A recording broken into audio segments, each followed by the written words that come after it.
कैसे हैं दोस्तों। आज जैसा मैंने वादा किया था कि STT 2019 जिसकी परीक्षा जो है 28 जनवरी 2020 को आयोजित हुई थी, उसमें मैंने क्वेश्चन का जो नेचर था, जो प्रकृति थी, उसकी चर्चा हमने की थी। और I have promised at that time कि I will discuss the questions of polity in STT 2019। तो फर्स्ट क्वेश्चन पर हम डिस्कशन करते हैं। पहला क्वेश्चन है कि भारतीय राजनीतिक व्यवस्था में कार्यपालिका किसके अधीन रहकर कार्य करती है। In Indian polity the executive functions under first न्यायपालिका जुडिशियरी, सेकंड विधायिका, थर्ड चुनाव आयोग एंड डी संघ लोक सेवा आयोग। तो आपको पता होगा कि जब राजनीतिक व्यवस्था की बात की जा रही है उसमें भी कार्यपालिका की बात की रही है, यानी एग्जीक्यूटिव की बात की जा रही है।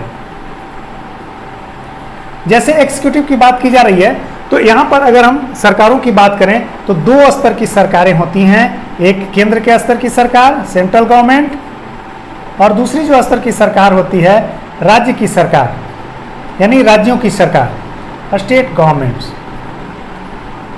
दोनों जो सरकारें होती हैं उसमें जो PM और इनके जो काउंसिल्स ऑफ मिनिस्टर्स होते हैं, काउंसिल ऑफ मिनिस्टर्स होते हैं, वही कार्यपालिका के प्रमुख के रूप में काम करते हैं, जो कि भारत के राष्ट्रपति के नाम पर कार्य करते हैं। यहां पर CM की बात करें और इनके जो काउंसिल ऑफ मिनिस्टर्स हैं, यही इनकी CM की अध्यक्षता में ही काउंसिल ऑफ मिनिस्टर्स जो है एग्जीक्यूटिव का फॉर्मेशन करते हैं, जो कि वास्तविक प्रमुख के रूप में, कार्यपालिका के वास्तविक प्रमुख के रूप में कार्य करते हैं, और यह राज्यपाल के नाम पर जो है अपने शक्तियों का उपयोग करते हैं, अपने पावर का संचालन करते हैं। लेकिन आपको पता होगा कि दोनों ही शक्तियां, जो कि केंद्र सरकार में PM एंड इट्स काउंसिल और राज्य सरकारों में CM एंड इट्स काउंसिल जो है वह यहाँ लोकसभा के प्रति उत्तरदायी होता है और यहाँ पर विधानसभा के प्रति उत्तरदायी होता है। तो इस रूप में आप देख सकते हैं कि कार्यपालिका किसके अधीन काम करेगा, विधायिका के अंतर्गत काम करेगा। तो सही आंसर आपका विधायिका यानी ऑप्शन बी होगा। अगर हम न्यायपालिका की बात करें तो डेमोक्रेसी में जो है, डेमोक्रेसी के 4th पिलर हैं। पहला अगर एग्जीक्यूटिव की बात करें, दूसरा लेजिस्लेटिव की बात करते हैं, तीसरा जुडिशियरी की बात करते हैं, और 4th जो है अब प्रेस हो गया है। यही लोकतंत्र के 4 पिलर हैं। एग्जीक्यूटिव यानी कार्यपालिका, लेजिस्लेटिव यानी विधायिका, जुडिशियरी यानी न्यायपालिका और प्रेस।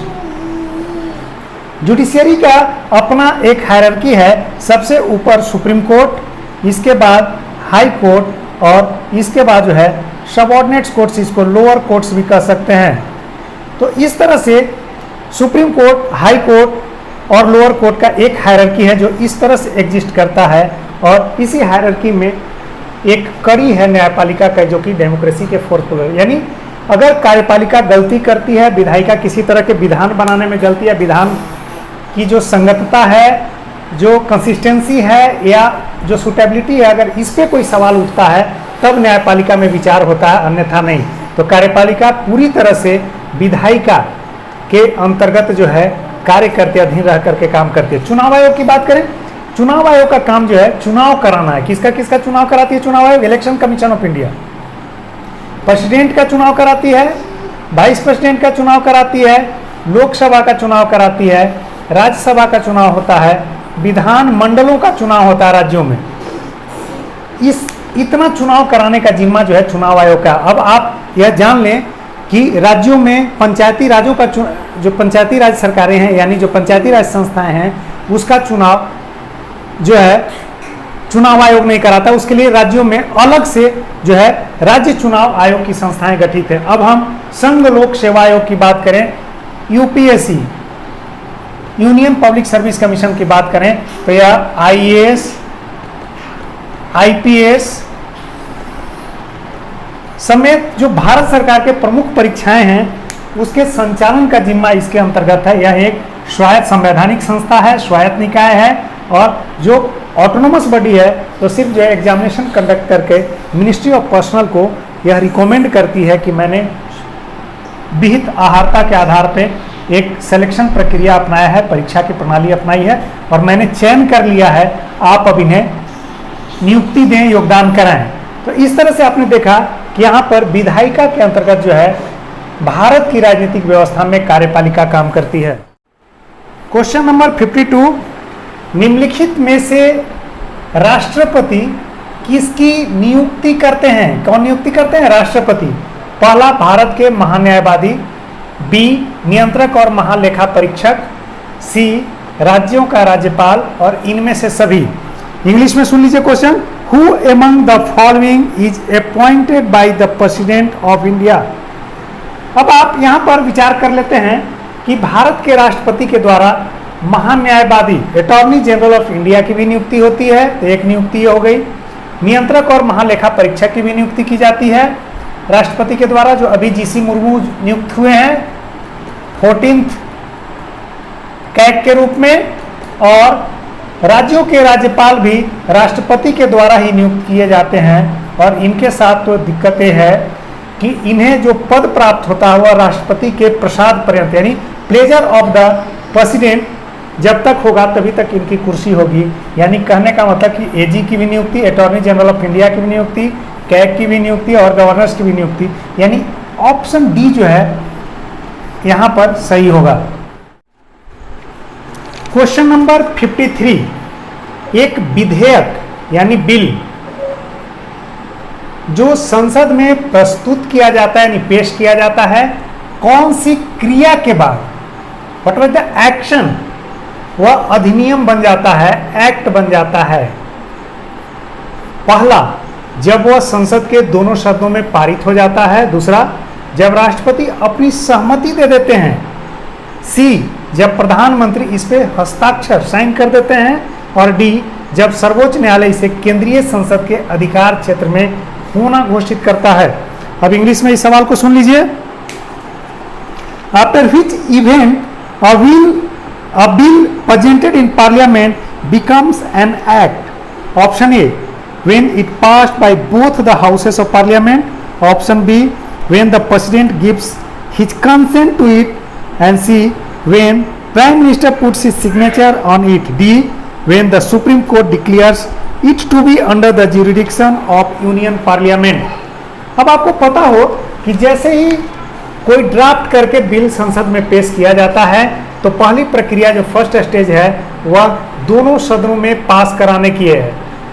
या तो लोकसभा से पेश किया जाए या राज्यसभा से पेश किया जाए, लेकिन वित्त बिल, फाइनेंस बिल के मामले में उसे, जो फाइनेंस बिल है उसके मामले में लोकसभा से पेश करना होता है। जबकि फाइनेंस बिल के अलावे, मनी बिल के अलावे जो भी बिल्स होते हैं वह आइदर लोकसभा से पेश किए जा सकते हैं या राज्यसभा में पेश किए जा सकते हैं, उसमें कोई बाध्यता नहीं है। जब दोनों में से किसी भी सदन में फाइनेंस बिल या मनी बिल को छोड़ करके किसी भी सदन में पेश किए जाएं और वहां पर संसद के दोनों सदन सबसे पहले क्या करते हैं, फर्स्ट स्टेज में पारित करना होता है। तो पारित कर देने से बिल अधिनियम नहीं होता है। पहला स्टेज होता है किसी भी बिल को की प्रक्रिया का कि वह जो क्रिया अपनाई जाती है उसे संसद के दोनों सदनों के द्वारा पारित किया जाता है, पास किया जाता है। तो this is the first stage. लेकिन तब तक वह बिल जो है अधिनियम नहीं बनता है जब तक राष्ट्रपति उस पर अपना कंसेंट न दे। कंसेंट देने का मतलब होता है कि उस बिल पे सिग्नेचर कर देना। This is called consent of the president on that bill. और जैसे ही सिग्नेचर कर देते हैं प्रेसिडेंट ऑफ इंडिया तो आप समझिए कि वह बिल अब जो है now become as a act, यानी ऑप्शन बी सही होगा। किसी भी बिल में प्रधानमंत्री के हस्ताक्षर की कोई आवश्यकता नहीं होती है। No need to signature of prime minister of India, और सर्वोच्च न्यायालय उसे केंद्रीय संसद के अधिकार क्षेत्र में घोषित करेगा नहीं।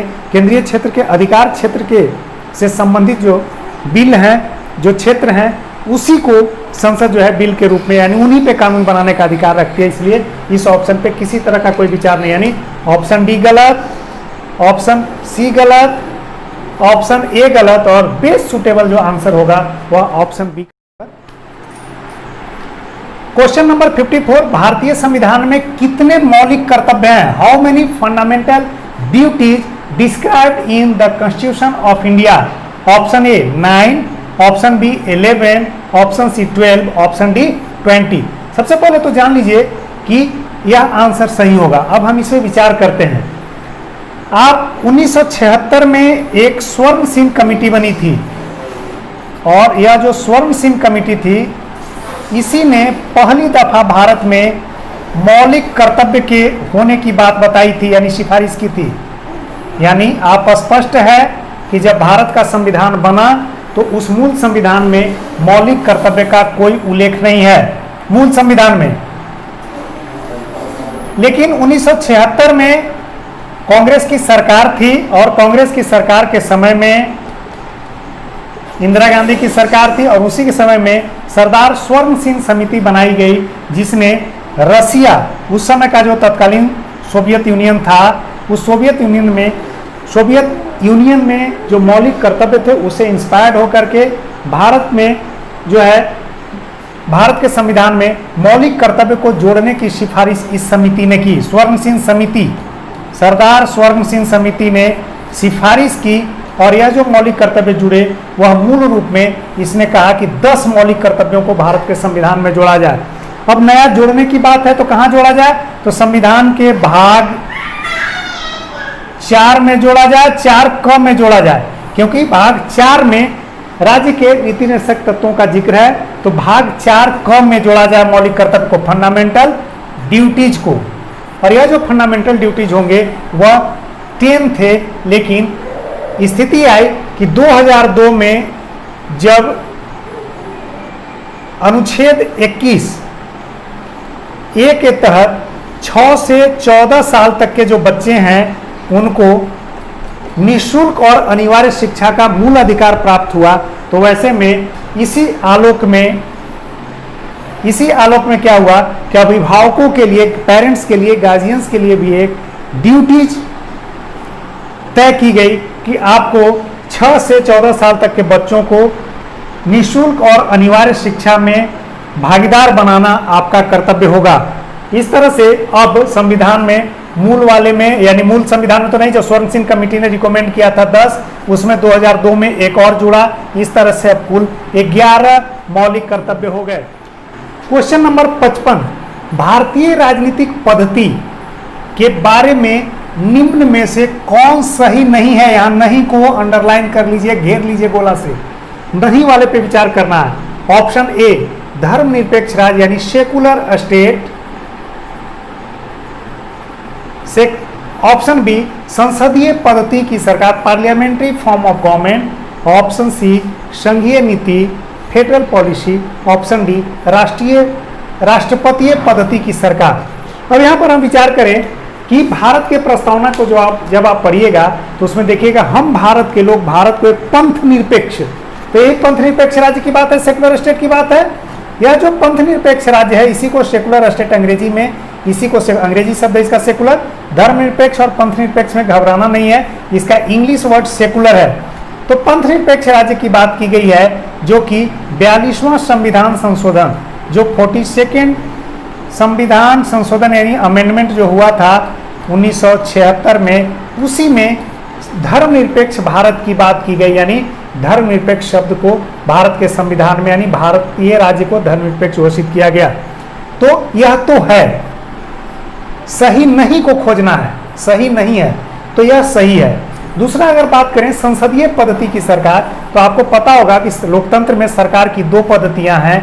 अगर हम डेमोक्रेसी की बात करें, लोकतंत्र की बात करें, तो सरकार की 2 पद्धतियां हैं, एक संसदीय पद्धति की सरकार और दूसरा राष्ट्रपतीय पद्धति की सरकार, presidential form of government and parliamentary form of government. अगर हम पार्लियामेंट्री फॉर्म ऑफ गवर्नमेंट की बात करें और प्रेसिडेंशियल फॉर्म ऑफ गवर्नमेंट की बात करें, तो यहाँ पर आप देखेंगे पार्लियामेंट्री फॉर्म ऑफ गवर्नमेंट में जो है prime ministers and it's council जो है सरकार के हेड होते हैं, जबकि प्रेसिडेंशियल फॉर्म ऑफ गवर्नमेंट में जो प्रेसिडेंट होते हैं वही हेड होते हैं, यानी राष्ट्रपति ही हेड होते हैं। अमेरिका में प्रेसिडेंशियल फॉर्म ऑफ गवर्नमेंट की बात की गई है, वहाँ आपने देखा होगा कि वहाँ का सबसे पावरफुल जो है एक्सिक्यूटिव बॉडी कौन होता है, प्रेसिडेंट होते हैं, यानी अभी कौन है, डोनाल्ड ट्रंप है। जबकि भारत में जो है संसदीय पद्धति की सरकार को अपनाया गया, पार्लियामेंट्री फॉर्म ऑफ गवर्नमेंट को अपनाया गया। यहाँ पर जो कार्यपालिका की सारी शक्तियाँ प्रधानमंत्री, प्राइम मिनिस्टर एंड इस काउंसिल में होती है, जो कि राष्ट्रपति के नाम पे, सिर्फ राष्ट्रपति के नाम पे कार्य चलाते हैं, और वास्तविक प्रधान जो होते हैं यही होते हैं, तो यह भी सही हो गया। अब हम फेडरल पॉलिसी की बात करें, पहले जाने फेडरल क्या होता है। फेडरल में जब स्टेट, सेंटर और स्टेट दो स्तर की सरकारों की बात होती है, तो यह जो स्ट्रक्चर होता है गवर्नमेंट का, इसी को फेडरल स्ट्रक्चर कहते हैं। यानी सेंट्रल की भी गवर्नमेंट होती है और स्टेट की भी गवर्नमेंट होती है। तो इस तरह की स्थिति आप देखते होंगे। भारत की सरकार भी है यहाँ, जिसकी अध्यक्षता कौन कर रहे हैं, भारत के प्रधानमंत्री नरेंद्र मोदी। और यहाँ पर जो 28 राज्य हैं अभी, इनकी भी अपनी अपनी राज्य सरकारें हैं। संघ शासित प्रदेशों में तो राष्ट्रपति के माध्यम से उसके प्रतिनिधि कार्य करते हैं, उपराज्यपाल और जो प्रशासक होते हैं। तो यह भी सही है भारत की राजनीतिक पद्धति के बारे में। अब बच गया डी। क्या आपको लगता है कि राष्ट्रपतीय पद्धति की सरकार भारत में है? नहीं। जब संसदीय पद्धति को अपनाया गया तो पीएम इसके हेड है। राष्ट्रपतीय पद्धति की सरकार यूएस में है, यूएसए यानी अमेरिका में है। तो आपको नहीं खोजना था, तो यह भी सही हो गया, यह भी सही हो गया, यह भी सही। नहीं में क्या हो गया? ऑप्शन डी आपका सही आंसर होगा। शुरू हो गया। क्वेश्चन नंबर 56, भारत का प्रजातंत्र डेमोक्रेसी ऑफ इंडिया इस तथ्य पे, फैक्ट पे आधारित है कि ऑप्शन ए संविधान लिखित है, ऑप्शन बी यहाँ मौलिक अधिकार प्रदान किए गए हैं, ऑप्शन सी जनता को सरकारों को चुनने और बदलने का अधिकार प्राप्त है, और ऑप्शन डी यहाँ राज्य के नीति निर्देशक तत्व हैं। अब इसको अंग्रेजी में जो क्वेश्चन है, सवाल है, उसको पढ़ देते हैं। Democracy of India is based on the fact that the constitution is written, option B fundamental rights have been granted here, option C the people have the right to elect the governments and change it, option D here there is a directive principles of state policy. देखिए, जहां भी democracy की बात की जाती है तो आप समझ लीजिए कि यह जनता का, जनता के लिए जनता द्वारा शासन है। अब्राहम लिंकन का बेस्ट जो डेफिनेशन है डेमोक्रेसी का, प्रजातंत्र का, वह for the people, by the people, to the people. तो आप समझिए कि इसका मतलब है कि जनता ही सरकार को चुनती है, जनता के लिए सरकार चुनी जाती है, जनता के लिए सरकार चुनी जाती है और जनता के द्वारा चुनी जाती है।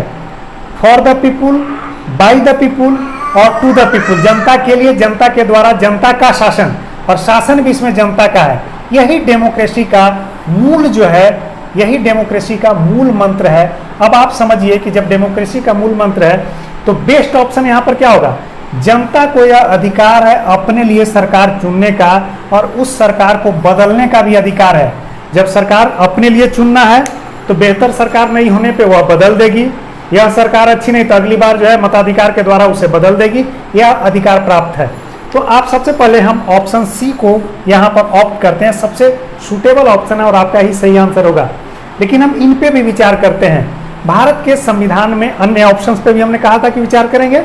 भारत का संविधान बिल्कुल रिटेन है और दुनिया का सबसे बड़ा संविधान है, सबसे बड़ा लिखित संविधान है। यहाँ भारत के संविधान के भाग 3 में, पार्ट 3 में मौलिक अधिकारों का जिक्र है, जो अनुच्छेद 12 से लेकर के 35 तक में उल्लिखित है। इसके अलावे यहाँ राज्य के नीति निर्देशक तत्व डीपीएसपी यह भी वर्णित हैं, जो कि लोक कल्याणकारी राज्य के उद्देश्य की प्राप्ति के लिए, जो पब्लिक वेलफेयर स्टेट के उद्देश्य की प्राप्ति के लिए यह संविधान के भाग 4 में, पार्ट 4 में वर्णित है। और इसमें अनुच्छेद 36 से लेकर के 51 तक में यह जिक्र है। और जैसे फंडामेंटल ड्यूटीज की बात की थी, फंडामेंटल ड्यूटीज की हमने बात की थी, यानी मौलिक कर्तव्यों की बात की थी, तो इसे जो है 42वां संविधान संशोधन अधिनियम 1976 में स्वर्ण सिंह, सरदार स्वर्ण सिंह कमेटी की सिफारिश पर संविधान के भाग 4 क में 4A में शामिल किया गया था और अनुच्छेद आर्टिकल 51A के तहत शामिल किया गया था। तो यहाँ पर बहुत इंपॉर्टेंट है, आप भाग 3 में मौलिक अधिकारों का जिक्र है, अनुच्छेद आर्टिकल 12 से 35 के बीच में, और राज्य के नीति निर्देशक तत्व भाग 4 में वर्णित है, अनुच्छेद 36 से लेकर के 51 में। और फंडामेंटल ड्यूटी जो कि मूल संविधान में नहीं था, जब संविधान बन रहा था तब नहीं था, लेकिन 42वां संविधान संशोधन अधिनियम में जो सरदार स्वर्ण सिंह कमेटी थी, सरदार स्वर्ण सिंह कमेटी जो थी, उनके सिफारिश पर रसिया के संविधान से, उस समय का जो सोवियत यूनियन था उसके संविधान से प्रभावित होकर 10 फंडामेंटल ड्यूटीज उस समय दिए गए थे। बाद में 2002 में राइट टू, जब बच्चों को पढ़ने लिखने का निःशुल्क 6 से 14 साल तक के बच्चों को निःशुल्क और अनिवार्य शिक्षा का मौलिक अधिकार प्रदान हुआ, तो उसी में गार्जियंस के लिए भी एक कर्तव्य और जोड़ा गया। इस तरह से जो फंडामेंटल ड्यूटीज हैं वह 10 + 1 = 11 हो गए। बहुत ही इंपॉर्टेंट है। क्वेश्चन नंबर 57, निम्नलिखित में से कौन भारत को धर्मनिरपेक्ष गणराज्य सेकुलर रिपब्लिक वर्णित करता है, डिस्क्राइब करता है? फर्स्ट ऑप्शन ए मौलिक अधिकार, ऑप्शन बी संविधान की प्रस्तावना preamble of the constitution, option C 9वीं अनुसूची, ऑप्शन डी राज्य के नीति निर्देशक तत्व DPSP directive principles of state policy. अभी हमने क्वेश्चन नंबर 55 जब डिस्कस किया था उसके ऑप्शन ए में आपने देखा था कि भारतीय राजनीतिक पद्धति के बारे में निम्नलिखित में से कौन सही नहीं है। उसका ऑप्शन ए था धर्मनिरपेक्ष राज्य।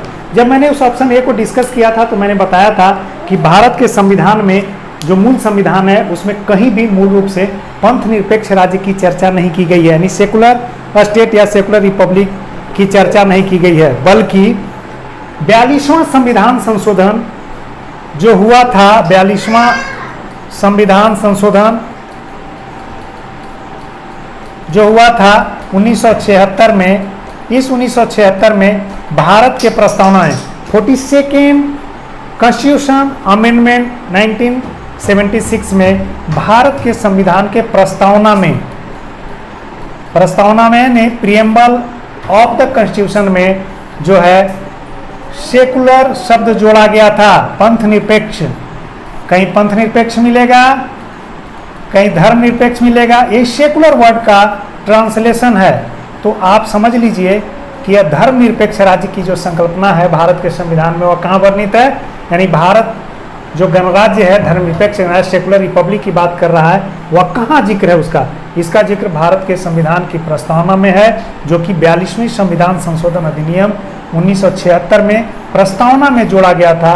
हम भारत के लोग भारत को एक संपूर्ण प्रभुत्व संपन्न समाजवादी पंथ निरपेक्ष, समाजवादी शब्द भी जो है 1976 में ही 42वें संविधान संशोधन में जोड़ा गया था, पंथ निरपेक्ष भी जोड़ा गया था और अखंडता शब्द भी जोड़ा गया था। तो इस तरह से ऑप्शन बी, यानी देख रहे हैं आप कि तुरंत जो क्वेश्चन नंबर 55 में हमने ऑप्शन को डिस्कस किया वही क्वेश्चन नंबर 57 में मुख्य रूप से मुख्य क्वेश्चन बनकर के आ गया, मेन क्वेश्चन बनकर के आ गया। यानी हर ऑप्शन अगर आप ढंग से तलाश लें, उस पर चर्चा कर लें, डिस्कशन कर लें, तो हो सकता है कि वो अगला क्वेश्चन बन जाए। अब हम 9वीं अनुसूची की बात करें या पहले मौलिक अधिकार की बात करें, तो मौलिक अधिकार संविधान के भाग 3 में प्रदत्त है। अनुच्छेद 12 से लेकर के 35 तक में दिया गया है और यह नागरिकों को दिया गया है, यहाँ रहने वाले लोगों को दिया गया है, या सरकार के खिलाफ प्रदान किए गए, यानी सत्ता या प्राधिकार के खिलाफ व्यक्तियों को प्राप्त या नागरिकों को प्राप्त अधिकार है जो भारत क्षेत्र में रहते हैं। अब क्या है कि अगर सरकार हमारे किसी भी अधिकारों का उल्लंघन करती है तो हम उसके खिलाफ सर्वोच्च न्यायालय में यानी सुप्रीम कोर्ट ऑफ इंडिया में और हाई कोर्ट में, यहाँ पर आर्टिकल 32 के तहत, अनुच्छेद 32 के तहत सर्वोच्च न्यायालय में जो है रीट पिटीशन डाल सकते हैं, सर्वोच्च न्यायालय में जा सकते हैं कि भाई हमारे मौलिक अधिकारों को सरकार छीन रही है, सत्ता या प्राधिकार छीन रही है।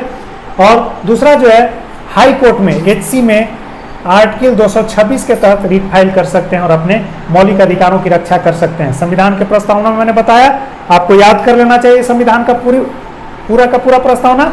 9वीं अनुसूची जो है वह पहले संविधान संशोधन फर्स्ट अमेंडमेंट जो हुआ था कॉन्स्टिट्यूशन का, उसमें जोड़ा गया था। उसमें किसी भी तरह के विशेष प्रावधान को शामिल कर दिया जाता था। जैसे ही विशेष प्रावधान को इस 9वीं अनुसूची में डाल दिया जाता था तो उस स्थिति में क्या होता था कि सर्वोच्च न्यायालय उसमें किसी भी स्तर पर विचार नहीं कर सकती थी। यानी कानूनों को जो विधायिका के द्वारा बनाए गए विशेष कानून थे उसको अगर जुडिशियल रिव्यू से बचाना था तो 9वीं अनुसूची में डाल दिया जाता था।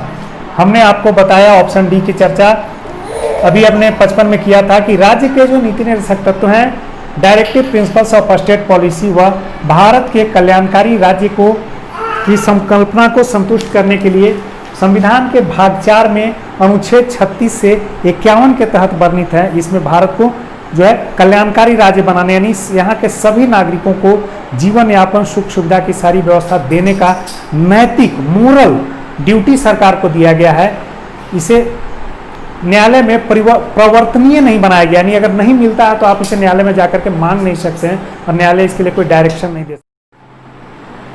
क्वेश्चन नंबर 58, भारतीय राजनीतिक व्यवस्था में निम्नलिखित में से कौन सर्वोच्च है?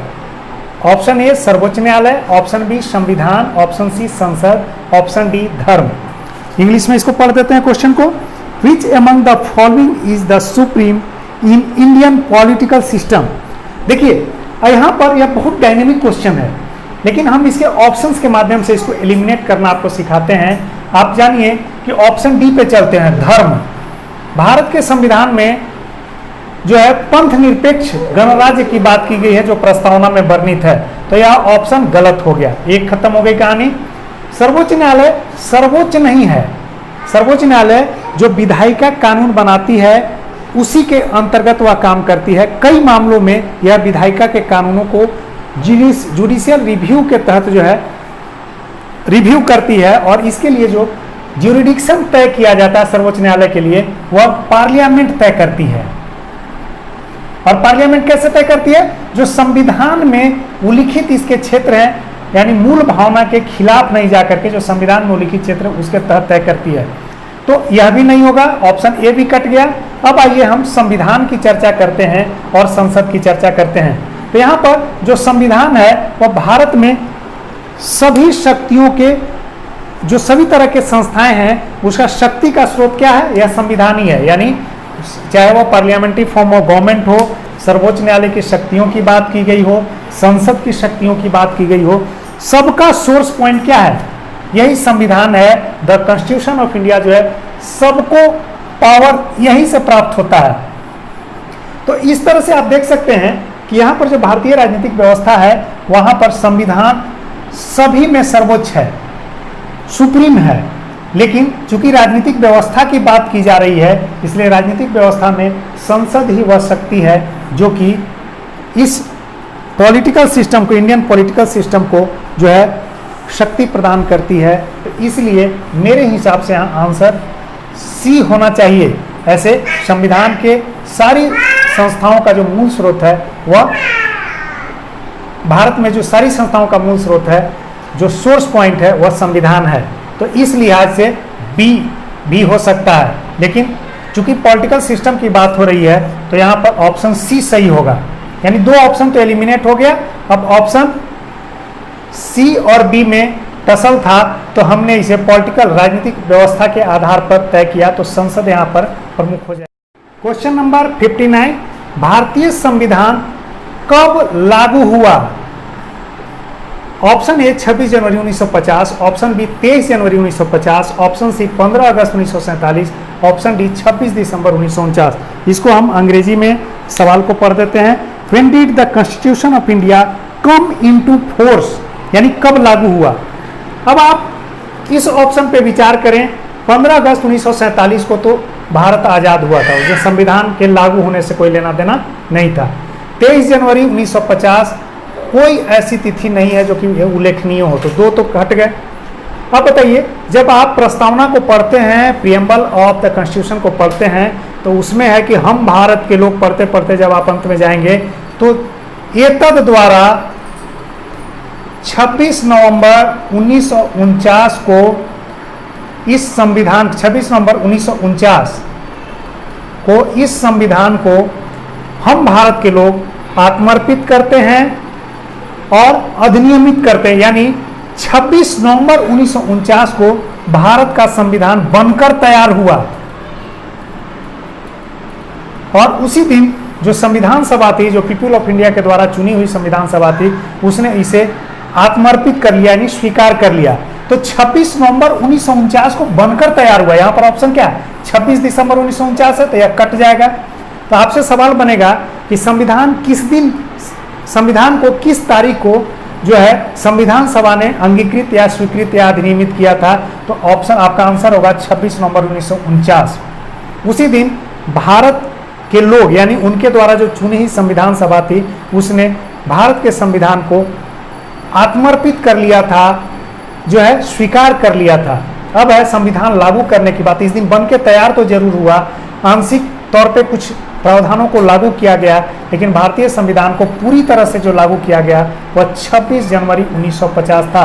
तो इसमें जो सारे ऑप्शन है उस पर आपने विचार किया।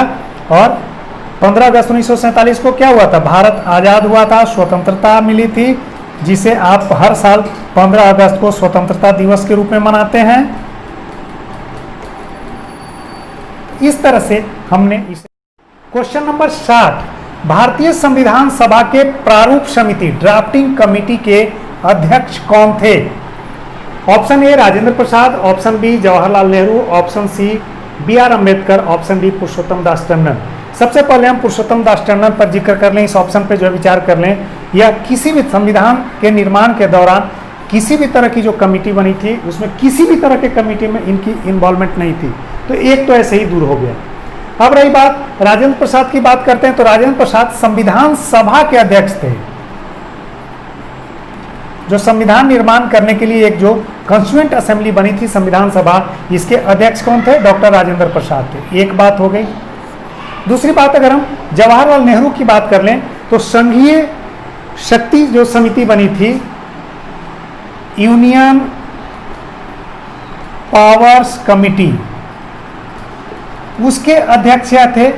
इसके अलावे जो है कई और समितियों के अध्यक्ष थे, लेकिन यह ड्राफ्टिंग कमेटी के अध्यक्ष नहीं थे। तो यह खत्म, इसको काट लिए, एलिमिनेट कर लिए। अब अंबेडकर साहब पे विचार करते हैं।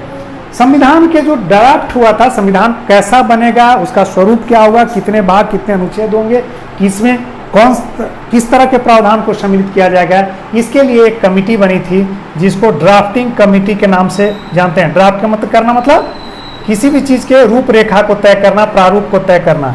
तो ड्राफ्टिंग कमेटी बनी थी, यह 7 मेंबर कमेटी थी, इंक्लूडिंग बी आर अम्बेडकर। और बी आर अम्बेडकर इसके क्या थे? अध्यक्ष थे। यानी भारत के संविधान सभा में जो प्रारूप समिति बनी थी वह 7 मेंबर्स कमेटी थी। हो सकता है आपसे सवाल पूछ दिया जाए कि कितने मेंबर्स कमेटी थी? 7 मेंबर्स कमेटी थी, जिसके अध्यक्ष बी आर अम्बेडकर थे, और उसी जो प्रारूप कमेटी के अध्यक्ष थे वह बी आर अम्बेडकर थे। तो आपसे यह सवाल बन सकता है, राजेंद्र प्रसाद के बारे में सवाल बन सकता है। तो इस तरह से यहाँ पर ऑप्शन सी